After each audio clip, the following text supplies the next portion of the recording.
பாரத போரினில் அர்ஜுனன் ஞானம் பெற கீதையின் வடிவாக கண்ணன் வந்தான்.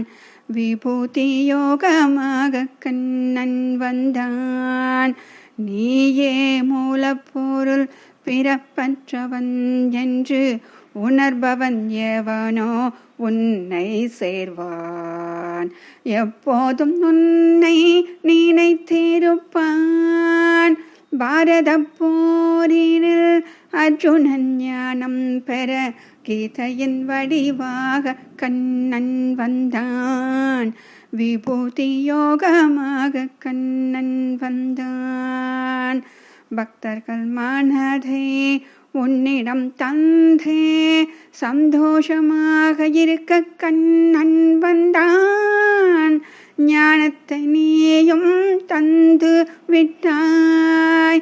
அறியாமை என்னும் இருள் விலகிடவே உன் கருணையால் என்றும் உன்னை சேர்வார். உன் கருணையால் என்றும் உன்னை சேர்வார்.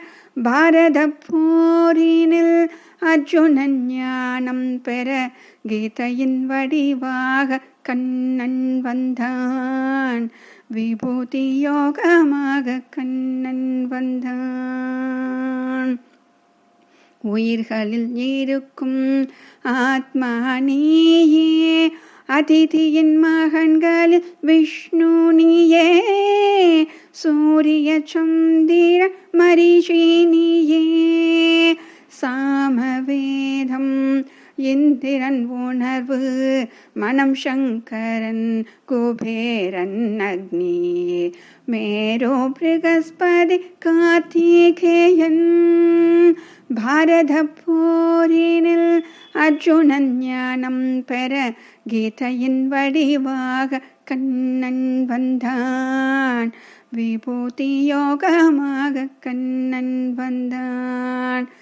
ஜபயஜ்ஞம் போம் இமயமலை காடலும் அரசமரம் சித்திரரதன் நாரதர் பிரிகோ, கபிலர் உச்சஸ்ரவ ஐராவதம், வஜ்ராயுதம் காமதேனு வாசுகி, அனம் தன்வருணன் பிரகலாதனம், காலம் கருடன் வாயுராமன். பாரத போரினில் அர்ஜுனன் ஞானம் பெற கீதையின் வடிவாக கண்ணன் வந்தான். விபூதி யோகமாக கண்ணன் வந்தான். மார்கழி மாதம் வசந்த காலம் நீயே கருப்பொருள் நீ இன்றில்லை, நீயே கருப்பொருள் வேறொன்றில்லை, புகழ் சக்தி தீரமை அனைத்தும் நீயே, பிரபஞ்சம் முழுவதும் உன் அம்சம்தான், உன் சங்கல்பம் சிருஷ்டிதானே. பாரத போரினில் அர்ஜுனன் ஞானம் பெற கீதையின் வடிவாக கண்ணன் வந்தான்.